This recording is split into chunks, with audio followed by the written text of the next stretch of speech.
Buongiorno a tutti e bentornati a Valgrande.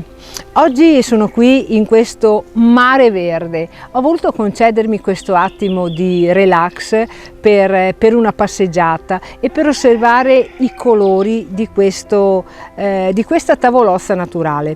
Ed è quello che io a volte faccio anche dedicando del tempo ai miei ospiti che, in virtù di un pranzo prenotato o per una vacanza prenotata qui da noi, amano passeggiare, e li invito a farlo osservando i colori di questi papaveri, il giallo dei ranuncoli, il bianco o il giallo della camomilla o delle pratoline che ancora slittano sotto i nostri piedi. Ma lo faccio anche osservando i colori della frutta e della verdura di questa stagione che io utilizzo per il confezionamento dei nostri menù.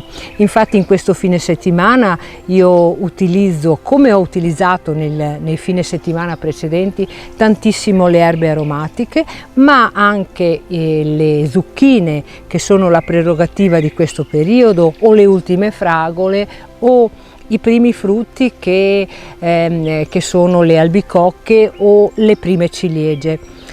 Se siete anche voi curiosi di vedere la bellezza dei colori della frutta e della verdura di questa stagione e di assaggiare le mie preparazioni, vi invito a venirci a trovare, ma per farlo dovete prenotare il vostro tavolo e lo potete fare grazie ai contatti che trovate nelle pagine social dove noi siamo presenti o tra le pagine del nostro sito. E per il momento io continuo ad osservare questo spettacolo naturale. Ciao!